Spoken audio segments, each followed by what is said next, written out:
कर्मण्येवाधिकारस्ते मा फलेषु कदाचन मा कर्मफलहेतुर्भो मा ते संगोऽस्तविकर्मणि।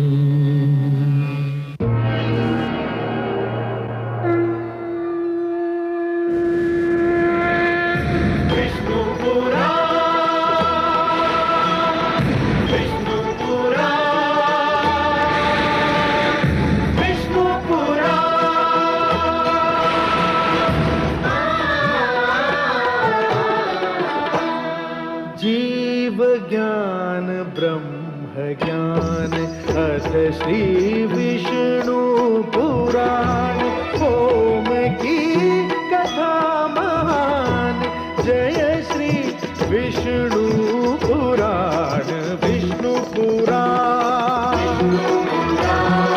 विष्णु पुराण विष्णु पुराण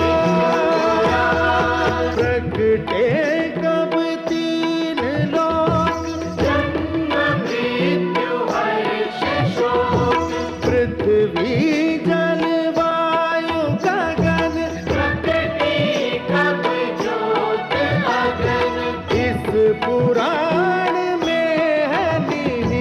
जप तप और योग ध्यान विष्णु पुराण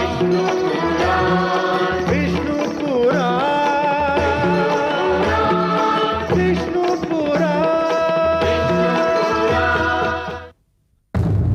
मैं माँ हूँ, धरती माँ। भगवान श्री विष्णु ने जब ये कहा कि अमृत पाने के लिए सागर मंथन आवश्यक है, तो वास्तव में वे ये कह रहे थे कि अपने गुणों और अवगुणों को जानने के लिए जीवन और मन का मंथन आवश्यक है।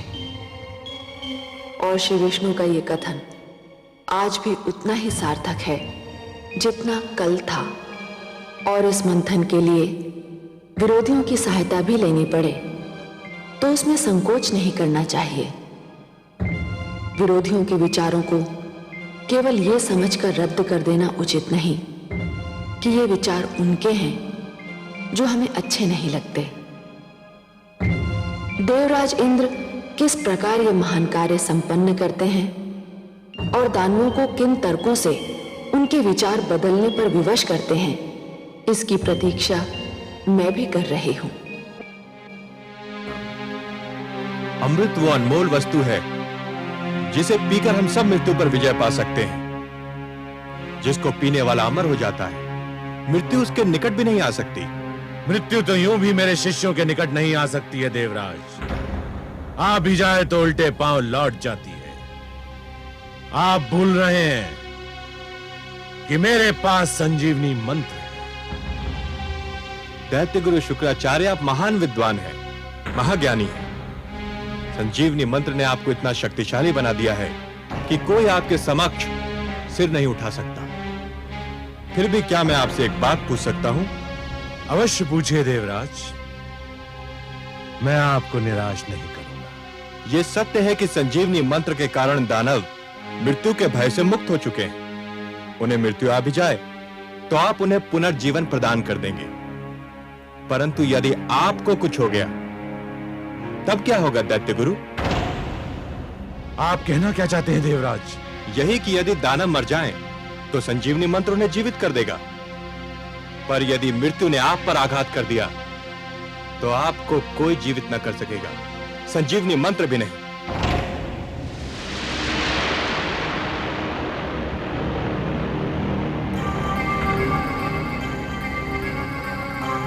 आपको तो भली भांति स्मरण होगा कि भगवान शिव ने क्या कहा था। कदाचित आप भूल गए हो तो मैं स्मरण करा दूं कि भगवान शिव ने कहा था कि यह संजीवनी मंत्र एक कल्प में एक ही बार केवल एक ही व्यक्ति को दिया जा सकता है। इसका अर्थ यह हुआ दैत्य गुरु कि यह खेल उसी समय तक सीमित है जब तक आप हैं। यदि आपको कुछ हो गया तो आप यह मंत्र किसी और को नहीं दे सकते कि आपकी मृत्यु की स्थिति में वो आपको पुनर्जीवित कर दे। और हे दानवराज, यदि दैत्य गुरु शुक्राचार्य नहीं रहे तो आप सबका क्या होगा? आप सब भी एक एक करके मृत्यु की गोद में समाते जाएंगे। केवल अमृत ही हम सबको मृत्यु से बचा लेगा।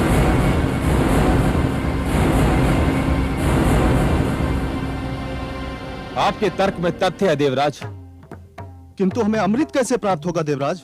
मैं पूरी योजना लेकर उपस्थित हुआ हूं। अमृत समुद्र मंथन द्वारा प्राप्त होता है, पर समुद्र मंथन एक बहुत विशाल अभियान है।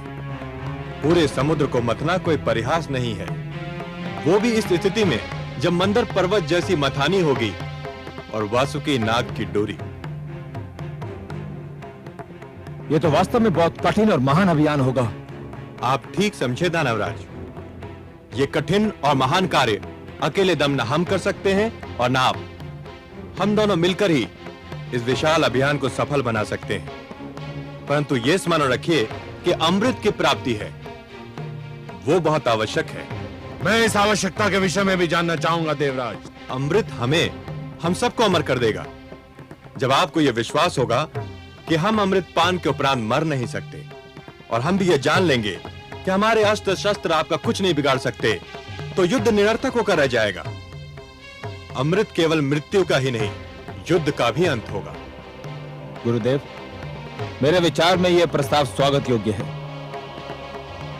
इस प्रस्ताव की महानता को नकारा नहीं जा सकता गुरुदेव। हमें देवताओं की बात मान लेनी चाहिए, हमें देवताओं की बात मान लेनी चाहिए।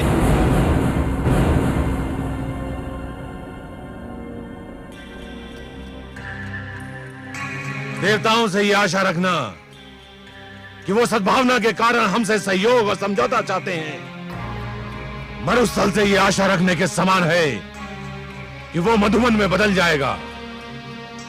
ये मित्रता, ये सहयोग की भावना, ये समझौते की इच्छा देवताओं के मन में अचानक कहां से जाग उठी देवराज इंद्र। ठोकर खाने वाले ही संभलने की चेष्टा करते हैं दैत्य गुरु। पराजय हमारे लिए वो ठोकर सिद्ध हुई जो हमें संभलने पर विवश कर रही है। सच तो यह है कि हम बार बार के युद्ध से ऊब गए हैं।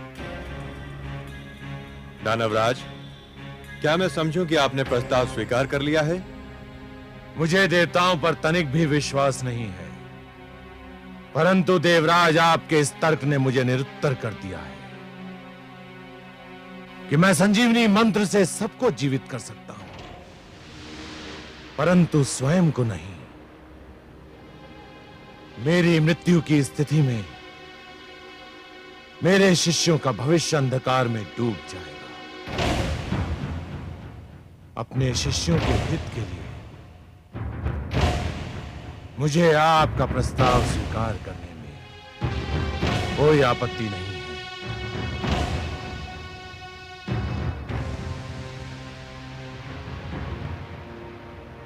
हमें आपका प्रस्ताव स्वीकार है देवराज। हम आपको सहयोग देंगे।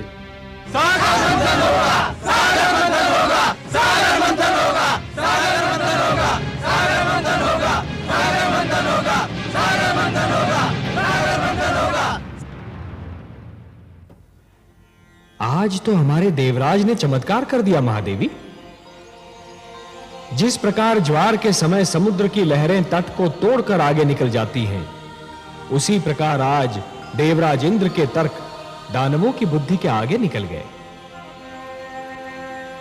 जैसे सूर्य दीपक की महत्ता को कम कर देता है, वैसे ही आज देवराज ने दैत्य गुरु शुक्राचार्य को निरुत्तर कर दिया। जिस युद्ध को देवराज हार चुके थे, उसी युद्ध को उन्होंने दानवों की सभागार में जीत लिया। उन्होंने यह सिद्ध कर दिया देवी कि युद्ध केवल रणक्षेत्र में नहीं होता, विवाद क्षेत्र में भी होता है, और उसे विवाद क्षेत्र में जीता भी जा सकता है। भोर समय का भूला सांझ पड़े घर लौट आए तो उसे भूला नहीं कहते। लगता है देवराज वास्तव में ठोकर खाकर संभल गए हैं। आज तो उन्होंने दैत्य गुरु शुक्राचार्य जैसे विद्वान को भी तर्कहीन कर दिया। हाँ, परंतु हमारे देवराज का मन सूर्य की भांति बड़ा विचित्र है देवी। जब अंधेरे से सवेरा निकलता है, तब सूर्य की किरणें बहुत शीतल होती हैं, परंतु जैसे जैसे दिन चढ़ता जाता है, वैसे उन किरणों की शीतलता लुप्त हो जाती है और वही किरणें ताप की वर्षा करने लगती हैं। अभी तो हमारे देवराज के मन में पराजय का घाव हरा है। जब यह घाव भर जाएगा तब हमारे देवराज इंद्र कितने विनम्र रहते हैं, यह देखना आवश्यक है देवी। परंतु आज तो वे दानवों से सहयोग प्राप्त करने में सफल हो ही गए। आपके परामर्श के अनुसार सागर मंथन तो होकर ही रहेगा। हाँ महादेवी, देवराज की सफलता यह दर्शा रही है कि उनका कार्य तो समाप्त हो गया, अब मेरा कार्य आरंभ होना है। दानव सागर मंथन के लिए उतावले हैं तो फिर हमें भी देर नहीं करनी चाहिए। पक्षीराज,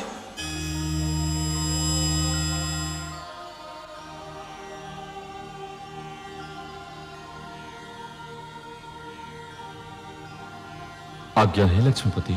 पक्षीराज, आप हमारे सुदर्शन के साथ मंदर पर्वत पर जाइए। जो आज्ञा देवेश्वर।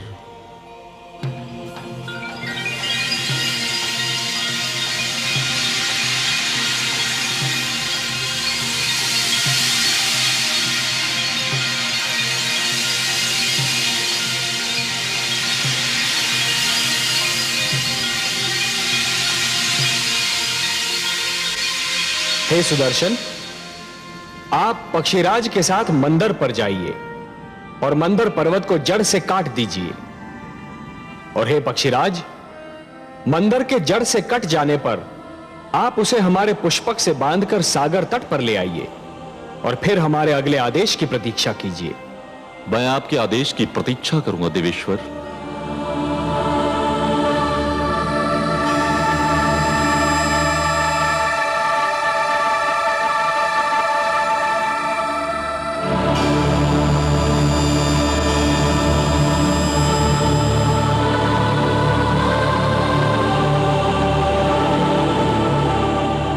सुदर्शन, आप अपने कार्य का शुभ आरंभ कीजिए, मैं पुष्पक लेकर लौटता हूं।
आपको अपना वचन याद है देवराज?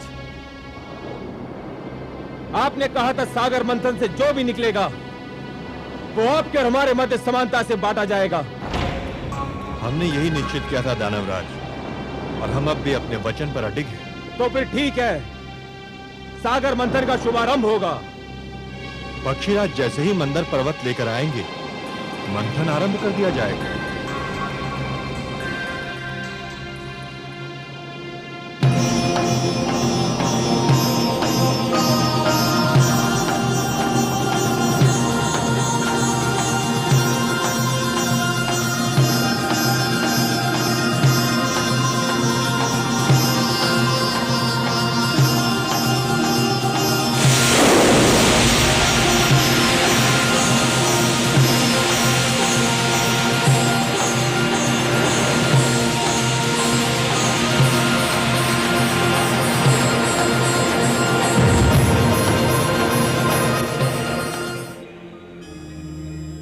नारायण नारायण। आइए देवर्षि।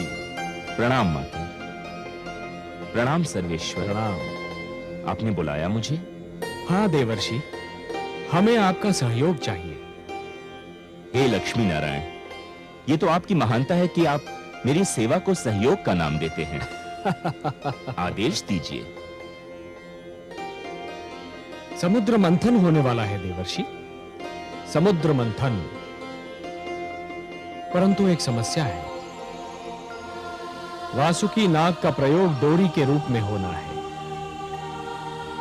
और मंथन के समय उसके मुख से ऐसी भयंकर अग्नि जैसी फुंकारें निकलेंगी कि जो पक्ष उसके मुख की ओर होगा वो झुलस कर मर जाएगा।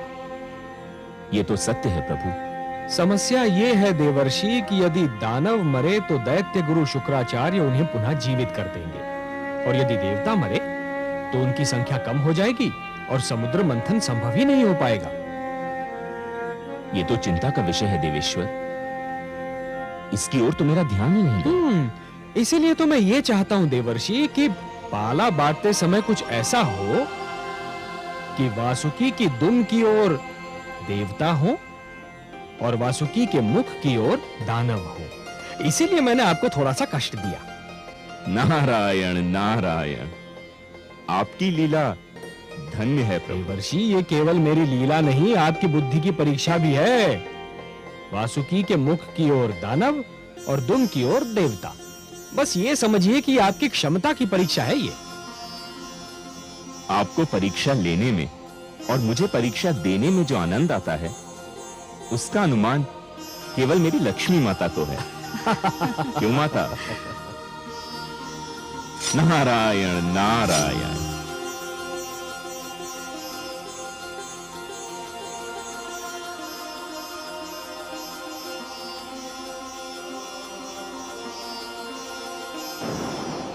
नहीं देवराज, हम दुम का छोर पकड़ेंगे और तुम देवतागण मुख की ओर रहोगे। ये नहीं हो सकता। दानव पक्ष वासुकी के मुख का छोर पकड़ेगा और हम दुम की ओर रहेंगे। दानवराज ने जो कह दिया वही होगा। हमारे देवराज के निर्णय भी कोई नहीं बदल सकता। तो फिर समझ लो संधि समाप्त हो गई और समझौता भी टूट गया। नारायण नारायण। आइए देवर्षि, स्वागत है।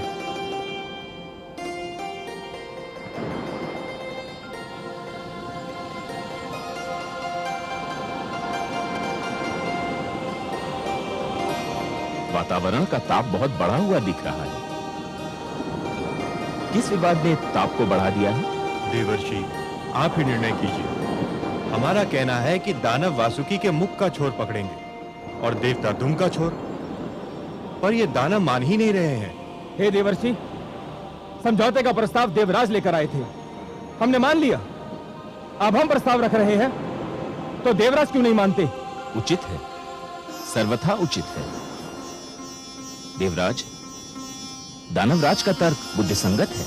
ये आप क्या कह रहे हैं देवर्षि? आप तो दानवों का पक्ष ले रहे हैं। मैं पक्ष नहीं ले रहा हूं देवराज, मैं तो वही कह रहा हूं जो न्याय संगत है। हे देवराज, शरीर में मुख श्रेष्ठ होता है या पांव?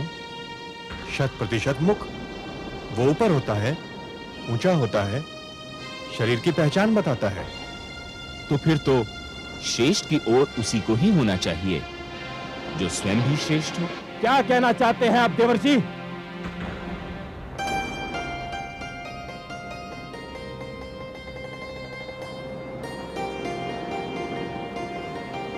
मैं ये कहना चाह रहा हूं दानवराज कि जिस प्रकार शरीर में मुख श्रेष्ठ होता है उसी प्रकार सृष्टि में देवता श्रेष्ठ हैं। इसलिए वासुकी के मुख की ओर तो देवताओं को ही होना चाहिए।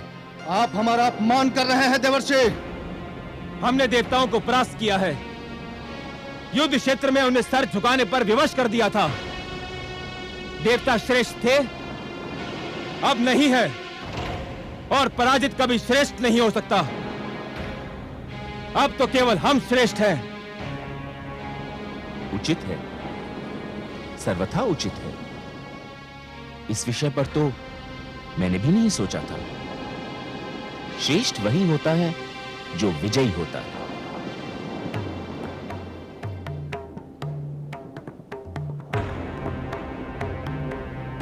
हे देवेंद्र, अब इस कटु सत्य को मान ही लीजिए कि विजयी होने के कारण दानव श्रेष्ठ हो चुके हैं।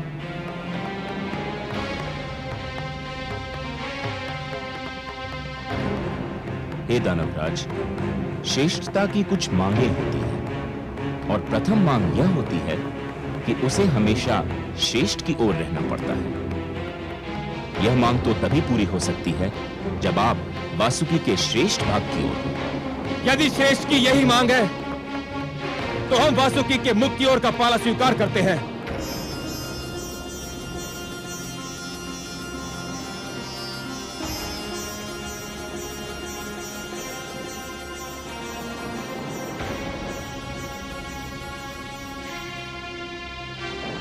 आप वास्तव में श्रेष्ठ हैं दानवराज।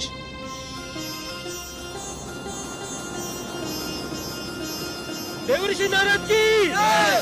देवऋषि नारद की जय! देवऋषि नारद की जय! नारायण नारायण। नारद के इस खेल से दानव थे अनजान, जीत हुई फिर ज्ञान की, हार गया अज्ञान। सागर मंथन के लिए दोनों दल तैयार, लेकिन क्या हो पाएगा देवों का उद्धार।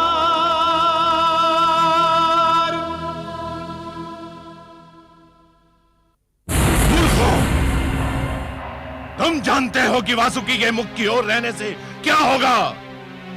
उसके मुख से ज्वाला के रूप में फुंकारें निकलेंगी और तुम सब झुलस कर रह जाओगे।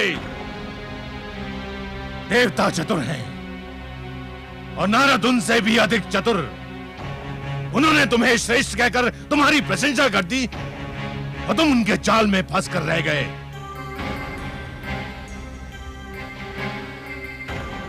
परंतु गुरुदेव, अब तो हमने उनका प्रस्ताव मान लिया है। यदि अब हमने उनका निर्णय नहीं माना तो हमारे अपने लोग हमें संदेह की दृष्टि से देखने लगेंगे।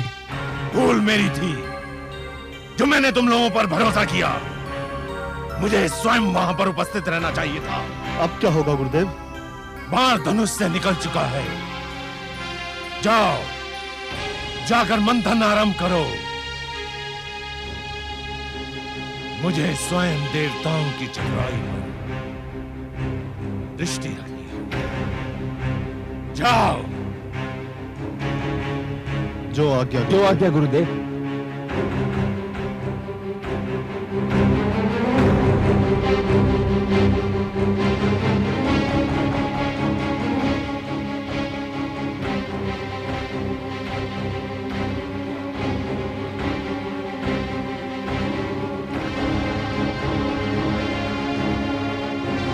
सर्वानु,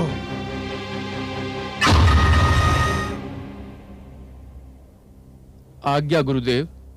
सर्वानु, समुद्र मंथन होने जा रहा है। मुझे चिंता है कि देवता जितने चतुर हैं, दानव उतने ही मूर्ख। ना जाने मैं कब से उनकी मूर्खता को चतुराई में बदलने की चेष्टा कर रहा हूं। मुझे विश्वास है कि देवता अमृत के बंटवारे में भी चतुराई अवश्य दिखाएंगे। तो फिर आपका मेरे लिए क्या आदेश है? मैं ये कार्यभार तुम्हें सौंपता हूं।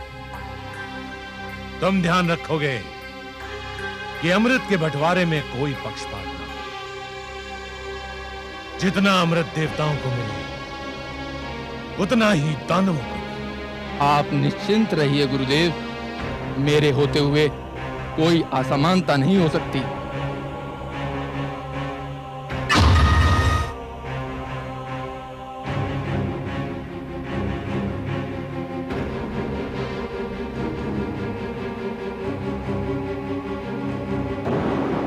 हे पक्षीराज, अब पर्वत को उठाइए और इसे समुद्र के बीचों बीच रख दीजिए।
देवराज, अंदर समुद्र तल में टिक नहीं पा रहा।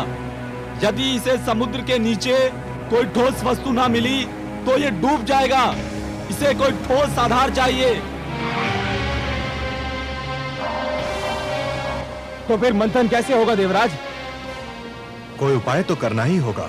हम इतने बड़े आकार की कोई ठोस वस्तु कहां ढूंढने जाएंगे जिस पर मंदराचल टिक सके? मेरी तो बुद्धि काम नहीं करती। हमें कोई ठोस चट्टान तो ढूंढनी ही होगी। ये जटिल कार्य तो आप देवताओं को ही सुहाएगा। हमें अनुमति दीजिए। दानवराज ठीक कह रहे हैं, हमारे पास नष्ट करने को समय नहीं है। चलो दानवीरों, हो चुका सागर मंथन। कहिए दानवराज। देवराज, हम ठहर कर क्या करेंगे? मंथन तो संभव नहीं है। समुद्र मंथन यदि इतना सरल होता, अमृत का मिलना यदि इतना सहज होता दानवराज, तो यह कार्य कब का हो चुका होता। परंतु जैसे नागमणि को प्राप्त करने के लिए जोखिम झेलना पड़ता है, वैसे अमृत प्राप्त करने के लिए कठिनाइयों से तो जूझना ही होगा। परंतु इस कठिनाई का तो कोई उपाय दिखाई नहीं देता। उपाय है।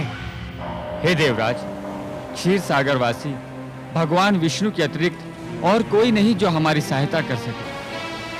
हाँ देवराज, केवल वही हमें इस संकट से उबार सकते हैं। हमें लक्ष्मी नारायण से सहायता मांगनी चाहिए। हमें अपने लक्ष्मीपति की स्तुति करनी चाहिए।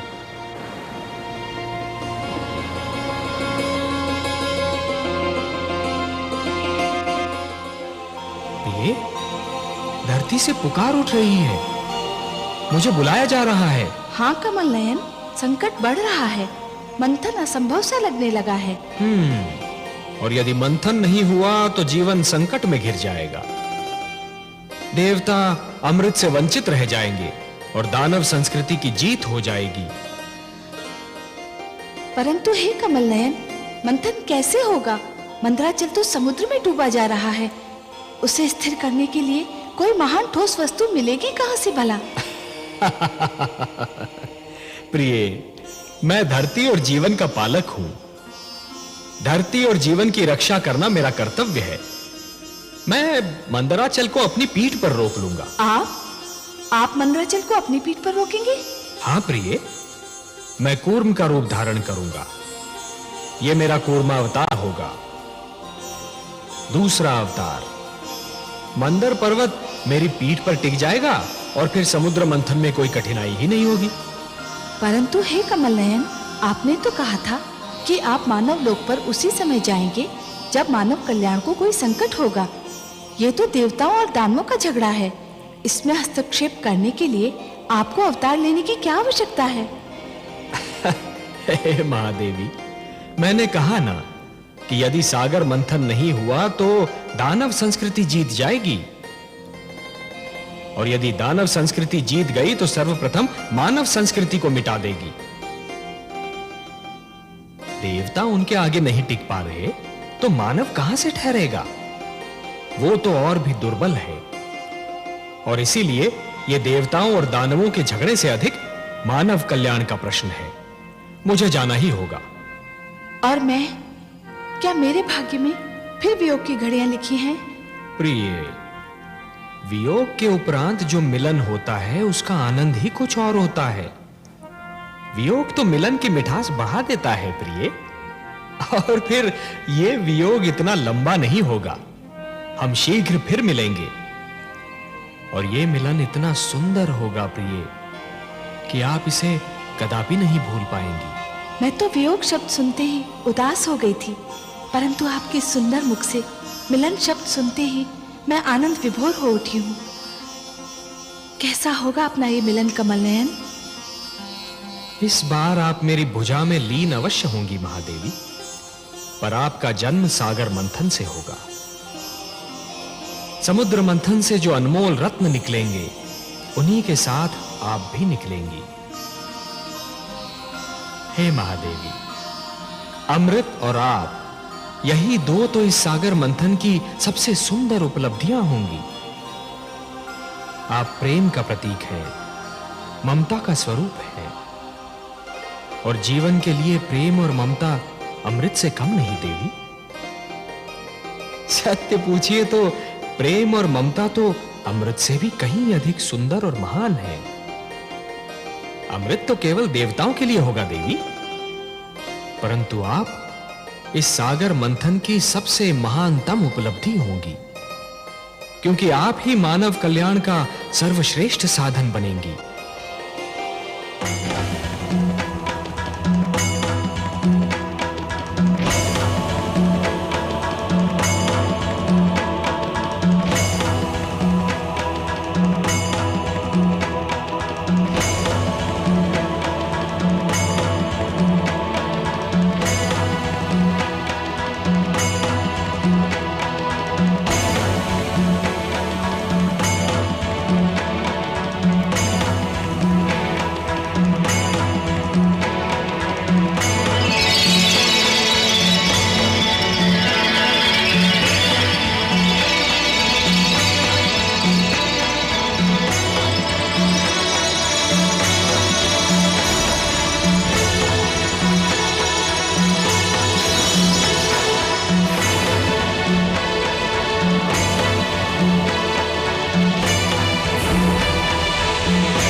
मानव के हित में सदा लेते हैं अवतार। सागर मंथन का लिया नारायण ने भार। लीलाधर भगवान की लीला बड़ी अनूप। धरती के कल्याण को लिया कुर्म का रूप।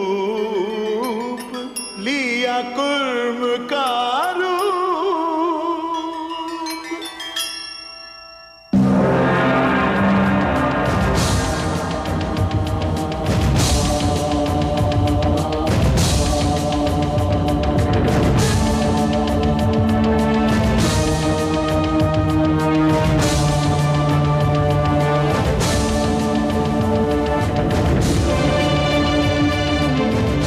हे देवगण, तुमने मुझे पुकारा, मैं आ गया हूं। ये कूर्म नहीं, स्वयं मैं हूं। मैं सागर तल में जा रहा हूं देवगण। मैं मंदराचल को अपनी पीठ पर धारण करूंगा। फिर मंदराचल कदापि नहीं डूबेगा और तुम देव और दानव सरलता से सागर मंथन कर सकोगे।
असुर और सुर ने किया स्वार्थपूर्ण सहयोग,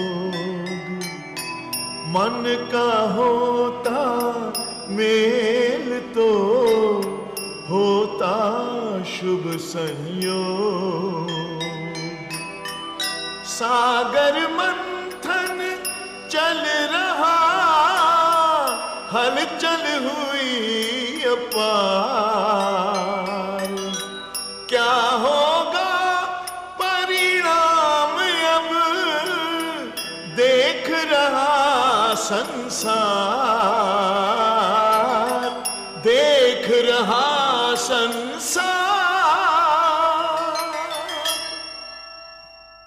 जो सुनेगा ये पुराण पाएगा